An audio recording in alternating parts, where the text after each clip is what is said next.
Disney just spent 16 months gutting the wildest ride in the wilderness. And stick around to the end, because the massive change they made to the height requirement this past weekend is going to absolutely obliterate your standby wait times this summer. On May 3rd, 2026, Big Thunder Mountain Railroad officially reopened at Magic Kingdom. I have gone through the full refurbishment report, and I am giving it to you straight. They didn't just slap fresh paint on the rocks. They replaced the entire track, added brand new scenes, and yeah, it caught on fire on opening day. Let's break down exactly what changed and how it impacts your trip. Before we dive into the mountain, hit that like button and subscribe. If you want brutally honest Disney guides, you are in the right place. First, why did they close it? If you rode Big Thunder any time before 2025, you know it was rough. The track was aging, you got thrown around like a rag doll, and half the animatronics in the caves had been dead for years. Disney ripped out every single inch of the track. The result? It is incredibly smooth. Because the rattling is gone, the coaster actually feels significantly faster as you whip around the turns. They also dropped in brand new, highly stabilized trains. But the real payoff is inside the mountain. Imagineering expanded the story of Barnabas T. Bullion. Right as you leave the station, you plunge into the brand new Rainbow Caverns. It is packed with glowing, phosphorescent pools of water and illuminated stalagmites.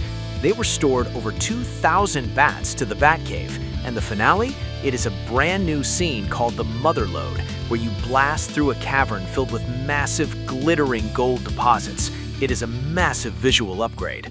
Now, about that opening day fire, I'm giving you the no BS truth. At 5:45 p.m. on reopening day this past weekend, a small fire broke out in the loading area. Cast members put it out instantly. No one was hurt. The ride was evacuated and reopened a few hours later. It was a minor mechanical hiccup on a brand new system. Don't let the internet clickbait scare you. But here is what should scare you: the wait times. Because the new track and trains are so smooth, Disney officially lowered the height requirement from 40 inches down to 38 inches. It now matches Slinky Dog Dash. This is amazing for families with younger kids, but the math is brutal. Lowering the height requirement opens this ride up to thousands of extra guests every single day.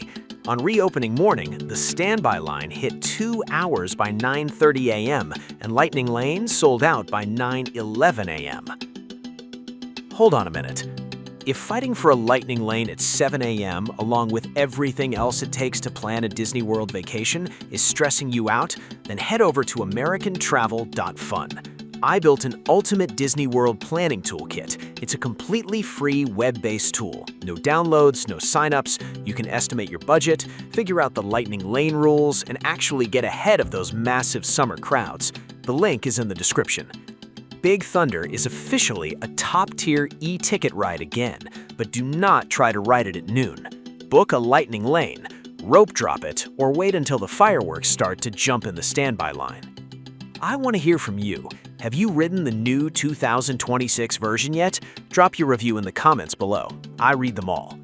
Before you click away, if you're heading to Animal Kingdom this year, Disney just completely gutted their classic 4D theater.